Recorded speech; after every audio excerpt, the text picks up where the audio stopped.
আপুনি যদি পৃথিৱীৰ ৰহস্যময়ী ঠাইৰ কথা শুনিছে তেন্তে চাগে এমেজনৰ নামো শুনিছে কাৰণ আমি উশাহত লোৱা 20% অক্সিজেন এই বৰ্ষাৰণ্যখনৰ পৰাই আহে তো যদি শুনা নাই তেন্তে আপুনি বহুত কথাই জীৱনত শুনা নাই বুলি ভাবোঁ আৰু যদি শুনিছে তো ভালেই তো টেনশ্যন নল'ব মই আজি আপোনালোকক ক'ম এমেজনৰ বিষয়ে কিছুমান এনেকুৱা কথা বা এমেজনৰ জলবায়ু বা কেনেকুৱা কি জাতি প্ৰজাতি পায় ইয়াত তাৰ বিষয়ে সকলো খুলি ক'ম আপুনি মাত্ৰ ভিডিঅ'টো শেষলৈকে চাই থাকিব আজি আমি টপিকটোত দুটা মই মেইন বস্তুক লৈ বনাম সেইটো হ'ল এমেজন জংগল আৰু এমেজন নদী যিটো হ'ল পৃথিৱীৰ দুটা গুৰুত্বপূৰ্ণ অংগ তো নহ'লে আমি এতিয়া ভিডিঅ'টো আগলৈকে আৰম্ভ কৰোঁ তো এমেজন জংগল হ'ল পৃথিৱীৰ সকলোতকৈ ডাঙৰ জংগল যা আপুনি পৃথিৱীৰ সেউজীয়া সাগৰ বুলিও ক'ব পাৰে তো এই বিখ্যাত জংগলখনো পৃথিৱীৰ এখন বিখ্যাত নদীৰ পাৰত অৱস্থিত যাৰ নাম হ'ল এমেজন নদী আৰু আপোনালোকে চাগে জানে যেনেকৈ এমেজন জংগল পৃথিৱীৰ সকলোতকৈ ডাঙৰ জংগল আৰু পৃথিৱীৰ এমেজন নদী হ'ল পৃথিৱীৰ সকলোতকৈ দীঘল নদী বুলি কিছুমানে কয় আৰু কিছুমানে নীল নদীকো ভাবে কাৰণ নীল নদীখন ডাঙৰ হয় কিন্তু দীঘলত চালে চাগে এমেজন হ'ব কাৰণ নীল নদীখন চিধা হয় কাৰণে মানুহে দীঘল বুলি ভাবে কিন্তু এমেজনখন বহুত বেকা বেকি হয় কিন্তু মোৰ মতে চাব গ'লে এমেজনখন নীল নদীতকৈ বেছি ডাঙৰ নদী হয় তো ইয়াৰ কাৰণে বহুত কিবা কিব সেইটো তুমি বাদ দিয়ক সেইটোৰ ওপৰত আজি মই কথা ক'ব ওলা নাই তো আগতে ক'লোঁ এমেজন হ'ল পৃথিৱীৰ সকলোতকৈ এখন ডাঙৰ জংগল কিন্তু ইয়াৰ কিমান মাটিকালি আপোনালোকে জানে বাৰু মই বাৰু মাটিকালি কিমান সেইটো নকওঁ কিন্তু মই এটা অনুমান কৰক এমেজনখন 8খন দেশৰ মাজত বিয়পি আছে তো প্ৰায় ভাৰতৰ মাটিকালিৰ দুগুণ হ'ব মানে ক'ব গ'লে দুখন ভাৰত লগ লগাই দিলে যিমান ডাঙৰ হয় সিমান ডাঙৰেই হ'ব এমেজন তো আজি এই ভিডিঅ'টোক মই আপোনালোকক কিছুমান এনেকুৱা কথা ক'ম আপোনালোকে চাগে বিশ্বাসেই নকৰিব কাৰণ কিছুমান এনেকুৱা বস্তু এমেজনত পায় আপুনি কেতিয়াও নিজ চকুৰে বা তেনেকৈ নেদেখিলে আপুনি কেতিয়াও বিশ্বাসেই নকৰিব তো আপোনালোকে বিশ্বাস কৰক আজি মই যিখিনি কথা আপোনালোকক ক'ম একদম সঁচা কথা ক'ম আৰু সেইখিনি বস্তু বৰ্তমান পৃথিৱীত এতিয়াও অৱস্থিত তো এতিয়া নেক্সট আগলৈকে বাৰু এই এমেজন জংগলখন ব্ৰাজিলৰ পৰা আৰম্ভ হয় ভেনেজুৱেলা হৈ কলম্বিয়া হৈ পেৰু হৈ ইকুৱেডৰ হৈ আহি বলিভিয়াত শেষ হয় আৰু এইখন বৰ্ষাবনত এনেকুৱা কিছুমান প্ৰজাতি পায় যি আপুনি পৃথিৱীৰ কোনো অঞ্চলতে নাপাব অকল সেইবোৰ আপুনি অকল এমেজন জংগলৰ ভিতৰতে পাব আৰু ইমান বিশাল মাটিকালিৰ এটা অঞ্চল হোৱাৰ কাৰণে চাগে এমেজনৰ ভিতৰত আজিলৈকে কোনো মানুহ যাব পৰা নাই বা ইয়াৰ মাজত কিছুমান এনেকুৱা ৰহস্য আছে যাৰ আজিলৈকে কোনো আৱিষ্কাৰ কৰিব পৰা নাই আৰু বা কিছুমান এনেকুৱা প্ৰজাতিও আছে এমেজনৰ ভিতৰত যাক আজিলৈকে মানুহে দেখা নাই কাৰণ জংগলখন ইমানেই ঘন তাৰ মাজত আপুনি কেতিয়াও যাব নোৱাৰে ইমান ঘন এই এমেজন জংগলত প্ৰায় 390 বিলিয়ন মান গছ আৰু প্ৰায় 16,000 মান প্ৰজাতিৰ জীৱ জন্তু বসবাস কৰে আৰু ইয়াতে প্ৰায় 427টা প্ৰজাতিৰ স্তন্যপায়ী 3,000টা প্ৰজাতিৰ মাছ 1300টা প্ৰজাতিৰ সৰু ডাঙৰ ৰং বিৰঙী চৰাই 380টা মান প্ৰজাতিৰ সৰীসৃপ আৰু 400টা মান প্ৰজাতিৰ ভেকুলী ধৰণৰ জীৱ পোৱা যায় ইয়াৰ উপৰি এমেজনত ইমান ধৰণৰ কীট পতংগ পায় যাৰ মানে হিচাপ মই এতিয়া আপোনালোকক দিব নোৱাৰিম কাৰণ অগণন হিচাপত কীট পতংগ পায় এমেজনত মুঠতে ক'ব গ'লে এমেজনৰ ভিতৰত এনেকুৱা কিছুমান জন্তু আছে যি পৃথিৱীৰ ক'তো পাবলৈ নাই আৰু এই এমেজন জংগলখনে এই জন্তুবোৰক বাহিৰৰ দুনিয়াৰ পৰা সিহঁতক সুৰক্ষা দি ৰাখে কিন্তু আপুনি ভাবি চাইছেনে কেনেকৈ এই জংগলখনে ইমান ধুনীয়াকৈ নিজৰ মাজত এটা ইক'চিষ্টেম বনাই ৰাখিছে তো তাৰ কাৰণে চাইণ্টিষ্টসকলে জংগলখনত 4টা বিশেষ স্তৰত ভাগ কৰিছে এই স্তৰকেইটা হ'ল এটা হ'ল দ্য ফৰেষ্ট ফ্ল'ৰ এটা হ'ল দ্য আণ্ডাৰ ষ্টৰী আৰু এটা হ'ল দ্য কেনপি আৰু এটা হ'ল আপাৰ ষ্টৰী তো এই 4টা স্তৰত জীৱ জন্তুবিলাকে বিভিন্ন স্তৰত বিভিন্ন ধৰণে বসবাস কৰে তো প্ৰথমতে ক'লোঁ ফৰেষ্ট ফ্ল'ৰৰ বিষয়ে কওঁ ফৰেষ্ট ফ্ল'ৰ হ'ল জীৱনৰ আৰম্ভণি কাৰণ সকলো বস্তু আৰম্ভণি হয় ভূমিপৃষ্ঠৰ পৰা তো তেনেকৈ এমেজনৰ ফৰেষ্ট ফ্ল'ৰত কিছুমান এনেকুৱা কাঠফুলা ধৰণৰ বা কীট পতংগ গছ গছনি পোৱা যায় যি হয়তো এমেজনৰ নিজৰ ভালৰ কাৰণে এইবিলাক হৈছে কাৰণ চাওক কিছুমান এনেকুৱা গছে বাৰু মাটিৰ তলৰ পৰা সাৰ লয় কিন্তু কিছুমান এনেকুৱা জৈৱিক সাৰৰ কাৰণে গছে বাহ্যিক কিছুমান উপাদানৰ নিৰ্ভৰ কৰিব লগা হয় আৰু সেই উপাদানসমূহ গছে বিভিন্ন ধৰণৰ মৰা গছ গছনি বা মৰা জীৱ জন্তুৰ শৰীৰৰ পৰা নিৰ্গত হোৱা কিছুমান জৈৱিক পদাৰ্থৰ পৰা সেইবোৰত মানে পোক পৰুৱা বা কাঠফুলা এনেকুৱা ধৰণৰ বস্তু পৰি তাৰ দ্বাৰা বস্তুখিনি মাটিত এই জৈৱিক সাৰখিনি মাটিত মিহলি হয় আৰু গছে তাৰ পৰা এনেকৈ জৈৱিক উপাদানবোৰ আহৰণ কৰে আৰু এই ফৰেষ্ট ফ্ল'ৰতে বিভিন্ন ধৰণৰ এনেকুৱা কাঠফুলা পায় ক'লোৱে আৰু এই কিছুমান এমেজন এনেকুৱা কাঠফুলাও পায় যি আপুনি ৰাতি আন্ধাৰত সূৰ্য ডুবাৰ পিছত জিলিকিব ধৰে কাৰণ এইবোৰ আচলতে দেখাত যাদুৰ দৰে কিন্তু এইবোৰ আচলতে কিছুমান কেমিকেলৰ দ্বাৰা ৰেডিয়াম বুলি যে এটা বস্তু থাকে, সেই ৰেডিয়ামৰ দৰে বস্তুবিলাক জিলিকি থাকে। তো এইবিলাক কোনো একো ৰহস্যজনক কথা নহয়, এইবিলাক চব চাইন্সৰ কাৰণে হয়, কেমিকেলৰ কাৰণে হয়। তো এতিয়া গম পালে ফৰেষ্ট ফ্ল'ৰ। তো ফৰেষ্ট ফ্ল'ৰৰ ওপৰত থাকে আমাৰ আণ্ডাৰ ষ্টৰী, আৰু এই আণ্ডাৰ ষ্টৰী গঠন হয় কিছুমান সৰু সৰু অৰ্কিড, গছ বন বা আপোনাৰ ধৰ ভেকুলী টাইপৰ এনেকুৱা সৰীসৃপ ধৰণৰ জন্তু থাকে। আৰু যদিও ফৰেষ্ট ফ্ল'ৰত সূৰ্যৰ পোহৰ কেতিয়াও নকৰে, তাৰ কাৰণে তাৰ গছ গছনিবোৰৰ লাইফটো বহুত চেলেঞ্জিং হয়। আৰু কিন্তু তাৰ পিছতো ফৰেষ্ট ফ্ল'ৰত কিছুমান এনেকুৱা ধুনীয়া ধুনীয়া ফুল বা ফল পোৱা যায়, আৰু এই ফুলবোৰত মৌ মাখি পখিলাবোৰে আকৰ্ষণ হয়, ইয়াৰ পৰা মানে ৰেণু লৈ বংশ বিস্তাৰ কৰে। আৰু এনেকৈ আৰু এমেজনত পোৱা কেইটামান ফল হ'ল ধৰক আম পায়, নেমু পায়, আৰু কাকাও পটছ বুলি এটা ফল পায়, যাৰ পৰা আমাৰ চকলেট বনোৱা হয়। আৰু সেইবোৰ চব এমেজনৰ আণ্ডাৰ ষ্টৰীৰ মাজতে পোৱা যায়। আৰু এই আণ্ডাৰ ষ্টৰীৰ এটা দপদপাই থকা জন্তু হ'ল জেগুৱাৰ।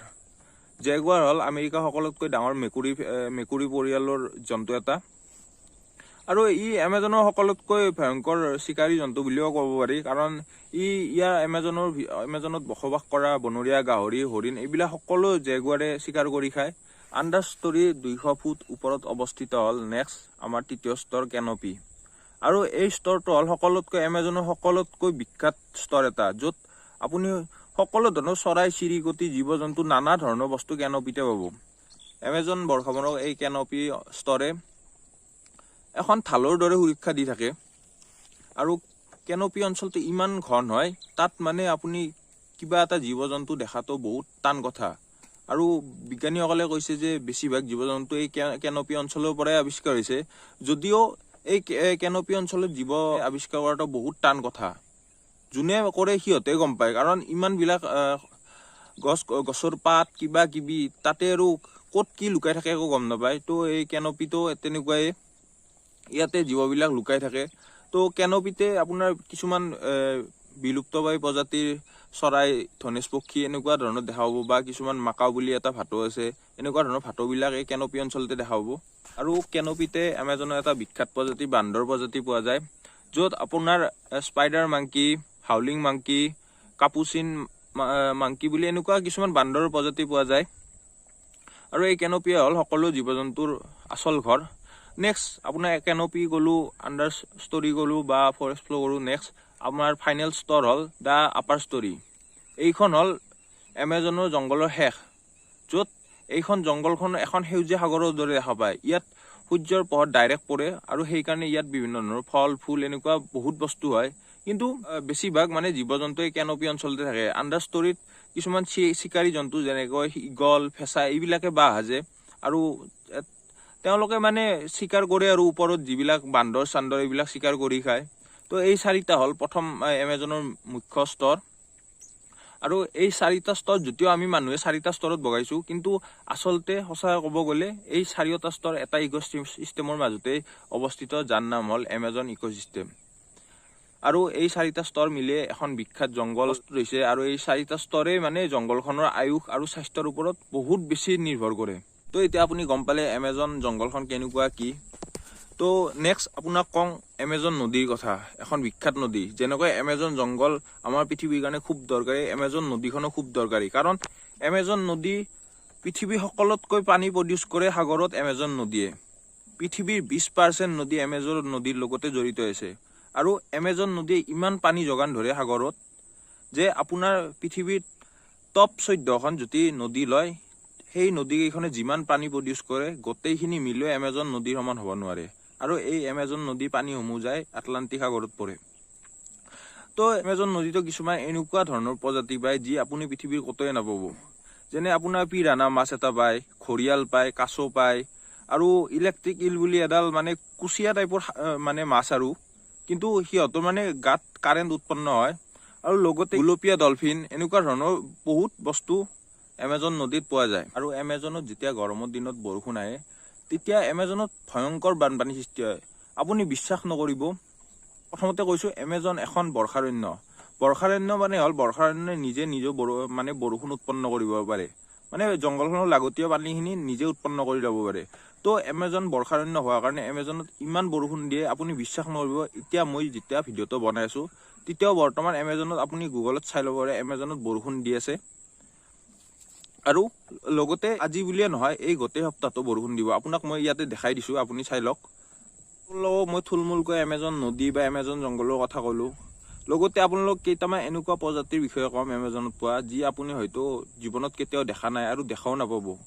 তো প্ৰথমতে আপোনালোকক মই এটা বুলেট এণ্ট, যি আমাৰ নৰ্মেল পৰুৱাতকৈ বহুত বেছি শক্তিশালী হয়।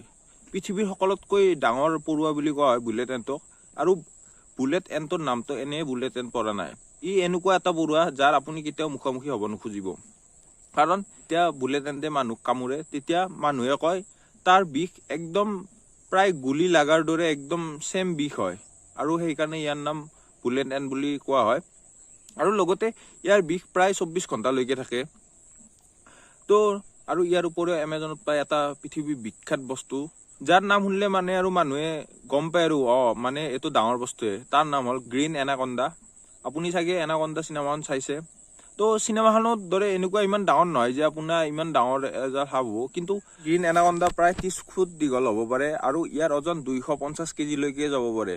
আৰু ইয়াতকৈ কিছুমান ডাঙৰ হয়, কিন্তু 250 আৰু এভাৰেজ যায় আৰু এনেকুৱা। যেতিয়া এনাকন্দাই চিকাৰ এটা কৰোঁ বুলি ভাবে, তেতিয়া তাৰ আগত হৰিণা পৰে, গৰু পৰে, মানুহ পৰে, যিয়ে নপৰক সেইটো মানে খাবই। আৰু এনাকন্দা জানে এইটো এটা বিষহীন সাপ, কিন্তু ইয়াৰ মানে এই সাপডালে জন্তু এটা যেতিয়া চিকাৰ কৰে, তাক গাৰে পকাই ধৰি সিহঁতৰ শ্বাস প্ৰশ্বাস বন্ধ কৰি পিছত সিহঁতক গিলি দিয়ে। আৰু এনাকন্দাই মানুহ খোৱাটো একো ডাঙৰ ঘটনা নহয়, এনেকুৱা ঘটনা 2-এটা হৈছেও আগতে। তাৰপিছত আৰু এটা এমেজন নদীত পোৱা এটা জন্তুৰ নাম কওঁ। আপোনাৰ আগতে কৈছে ইলেক্ট্ৰিক ইল বুলি এটা মাছ পায়, যি কুচিয়াৰ দৰে দেখাত, কিন্তু ই আৰু কুচিয়াতকৈ বেলেগ আৰু কুচিয়াতকৈ ডাঙৰ হয়। বা কুচিয়াই এনেকুৱা কাৰেণ্ট নামাৰে দেহৰ পৰা, কিন্তু এইটো মাছে দেহৰ পৰা কাৰেণ্ট উৎপন্ন কৰিব পাৰে।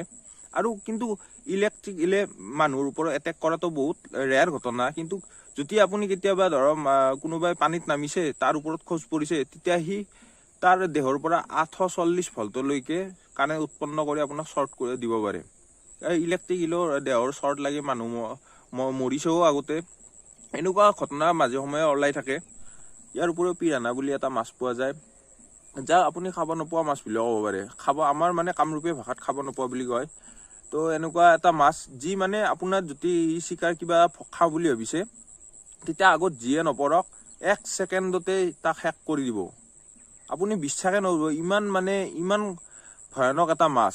কিন্তু এনেকুৱা পিৰানাই এটেক কৰা ঘটনাও বহুত ৰেয়াৰ হয়। কেতিয়াবাহে কৰে, যদি সি কোনোবা মানুহে জকাই বা সি ভয় নাখায়, তেতিয়ালৈকে মানে এটেক নকৰে। কিন্তু যদি সি এটেক কৰোঁ বুলি ভাবিছে, আৰু আপোনাৰ মানে শেষ, আৰু আপোনাৰ একো চান্সে নাই। তো ইয়াৰ উপৰিও এমেজন নদীত এটা গুলপীয়া ডলফিন বুলি পায়, নদীত ডলফিনতকৈ ডাঙৰ প্ৰজাতিৰ হয়। আৰু আপোনালোকক কৈছোৱে জেগুৱাৰ বুলিও এটা জন্তু পোৱা যায়, যা মানে এমেজনৰ ৰজা বুলিও ক'ব পাৰি। এমেজনৰ জংঘলত সি দপদপাই ফুৰে, কাকোৱে ভয় নকৰে। জেগুৱাৰে সকলো ধৰণৰ বস্তু চিকাৰ কৰি দিব পাৰে। তো এইকেইটাৰ উপৰিও আৰু এনেকুৱা এটা বস্তু আছে, যাৰ কাৰণে আপুনি বেলেগে নাখালেও এইটোৰ কাৰণে যে আপুনি এমেজন জংঘলত গ'লে যে মৰিব, সেইটো হ'ল মহ। এমেজন জংঘল মহৰ কাৰণে একদম পাৰফেক্ট উপকূলীয় পৰিৱেশ। আৰু এমেজন জংঘলত ইমান মহ আছে, আপুনি যদি এমেজন জংঘলত যায়, আপুনি বৰবাদ। কাৰণ মহে বেলেগে কিবা কৰিলেও কথা নাই, কিন্তু মহে খালি জানে আপুনি কি অৱস্থা কৰি দিব পাৰে, ক'তো শান্তি নাই, এনেকুৱা অৱস্থা কৰি দিব পাৰে। তো এইকেইটা হ'ল এমেজনৰ মানে কেইটামান ৰেয়াৰ প্ৰজাতি। আৰু ইয়াৰ উপৰিও এমেজন জংঘলৰ ভিতৰত কিছুমান এনেকুৱা জনজাতি মানুহ পোৱা যায়, যি মানে এতিয়াও সেই আদিম যুগৰ দৰে আছে। পৃথিৱীৰ সভ্যতাৰ পৰা দূৰত ইহঁতে জংঘলৰ মাজত অকলে বাস কৰে। ইহঁতে জংঘলৰ মাজতে খোৱা এইবিলাক সকলো কৰে। জংঘলৰ পৰাই সকলো বস্তু আহৰণ কৰে। ইহঁতৰ বাহিৰৰ দুনিয়াৰ লগত একো সম্পৰ্কই নাই। ইহঁতে মানে এনেকুৱা মানুহ, ইহঁতে ওপৰৰ প্লেন গ'লেও UFO বুলি ভাবে চাগে, এনেকুৱা মানুহ। তো ইহঁতে একদম মানে বহুত পিছপৰা অঞ্চলত বাস কৰে। তাৰোপৰি ইহঁতৰ ওপৰত বিজ্ঞানীবিলাকে কিছুমান ৰিচাৰ্চ কৰিব চাই আছে, কিন্তু এটা ভয়, কাৰণ সিহঁতে মানে ইমান দিনৰ পৰা এনেকুৱা এটা পৰিৱেশত আছে, আৰু আমি আছোঁ জংঘলৰ পৰা আইচলেশ্যনত এটা দূৰৰ পৰিৱেশত, যাৰ কাৰণে মানে কিছুমান বেমাৰ আমাৰ তাত এটা কিছুমান এনেকুৱা বেমাৰ আছে যি সিহঁতৰ মাজত নাই, আৰু সিহঁতৰ কিছুমান এনেকুৱা বেমাৰ আছে আমাৰ মাজত নাই। তো যেতিয়া আমাৰ বাহিৰৰ সংস্পৰ্শ সিহঁতৰ মাজত পৰিব, তো এনেকুৱা বেমাৰবোৰ সিহঁতৰ মাজত যায়, মানে সিহঁতৰ মৃত্যুমুখত পৰাৰ সম্ভাৱনা আছে বা বেমাৰত ভোগাৰ সম্ভাৱনা আছে। তো সেইকাৰণে সিহঁতক মানে পৃথিৱীৰ পৰা দূৰত ৰখা হয়, আৰু সিহঁতে তেনেকেই থাকে, কোনোৱে সিহঁতৰ লগত মানে কোনো কানেকশ্যন নাৰাখে। তো এই জনজাতিসমূহক ব্ৰাজিল চৰকাৰে তেওঁলোকক সুৰক্ষা দিয়ে। তো এয়াই আছিল এমেজনৰ এটা থুলমূলীয়া এটা নিদৰ্শন, আৰু যিখিনি বাৰু আপোনালোকক ক'লো, যিখিনি আপোনালোক কিবা কিবি হয়তো চাগে আপোনালোকে গম পালে। কিন্তু তো শেষত মই আৰু এটা আপোনালোকক দুখৰ কথা ক'ম। এমেজনত প্ৰায়ে বনজুই সৃষ্টি হয়। আপোনালোকে চাগে শুনিছে 2019 চনত এনেকুৱা এটা বনজুই সৃষ্টি হৈছিল, যাৰ কাৰণে পৃথিৱীবাসী তেওঁলোকৰ মনত ভয় হৈ গৈছিল, কাৰণ এমেজনখন ধ্বংস হৈ গ'লে কি হৈ যাব। আৰু সেই বনজুই দিনক দিনে বাঢ়িয়ে আছে। মানে আগতেও হৈছিল বনজুই, কিন্তু বৰ্তমান বনজুইবিলাক অলপ বেছি হৈ আহিছে। 2019 চনত যেতিয়া বনজুই হৈছিল, সেই বনজুইটো এমেজনৰ জংঘলে এনেকুৱা ঠাইত লাগিছিল য'ত মানে সাধাৰণ মানুহে কেতিয়াও যাবই নোৱাৰে। তো সেইকাৰণে জুইটো বেছি দিন থাকিল, আৰু বহুত বেছি ক্ষতি কৰিলে, বহুত বেছি পানী মৃত্যুমুখত পৰিল। তো ইয়াৰ কাৰণে কিছুমান প্ৰাকৃতিকভাৱেও জুই লাগে, আৰু কিছুমান আজিকালি কিন্তু বেছিভাগ জুই মানৱ সৃষ্ট হয়, কাৰণ মানুহে খেতি পথাৰ বা গছ কাটিবৰ কাৰণে এটা এৰিয়া চাফা কৰিবৰ কাৰণে মানে জুই লগাই দিয়ে, আৰু তাৰ ফলত এই জুইটো বিয়পি বনজুইৰ দৰে ডাঙৰ জুই সৃষ্টি হয়। তো এনেকৈ পৃথিৱীৰ এখন মূল্যৱান স্থান এটা লাহে লাহে ধ্বংস হৈ যাই আছে। মানে আগতকৈ এমেজন বহুতখিনি এতিয়া সৰু হৈ আহিছে। মানুহে ঘৰ সাজিবৰ কাৰণে এমেজনৰ মানে মাটিবোৰ লৈছে। তো এদিন চাগে এইবিলাক বস্তু নোহোৱা হৈ যাব। এটা সময়ত আমি এনেকৈ মোবাইলতে দেখা পাম বা মানুহৰ মুখতে শুনিম, কেতিয়াও এয়া সঁচা বস্তু অস্তিত্বই নোহোৱা হৈ যাব। তো ইয়াৰ কাৰণে মানুহবিলাকে অলপ চেষ্টা কৰিব লাগে, আৰু ব্ৰাজিল চৰকাৰেও বা চেষ্টা কৰি আছে এইবিলাক দেশবিলাকে, যাতে এমেজনক যাতে কোনেও ক্ষতি কৰিব নোৱাৰে। তো আজি চাগে আপোনালোকে গম পালে এমেজনৰ কথা। কিবা কিবি হয়তো ৰৈও যাব পাৰে, কাৰণ এমেজন এনেকুৱা এখন জংঘল যাক আপুনি এইখিনি সময়ৰ ভিতৰত আপুনি বক্তৃতা কৰিব নোৱাৰে। আৰু ইমান ডাঙৰ এটা আপুনি এমেজনৰ কথা কৈ থাকিলে 2-3 দিন কৈয়ে থাকিব লাগিব, ইমান বস্তু আছে এমেজনত। তো এইখিনি হ'ল এমেজনৰ মানে, আৰু থুলমূলকৈ আপোনালোকক বুজাই দিলোঁ। তো কিবা ক'ৰবাত ভুল ভ্ৰান্তি হ'লে ক্ষমা কৰি দিব, আৰু কেনে পালে ভিডিঅ'টো কমেণ্ট কৰি জনাই দিব। তো আজিলৈ নহ'লে এইখিনিয়ে, আকৌ নতুন ভিডিঅ'ত নতুন টপিকৰ আপোনালোকক আকৌ লগ পাম। তো নহ'লে আজিলৈকে এৰিছোঁ, তেতিয়াহ'লে বাই।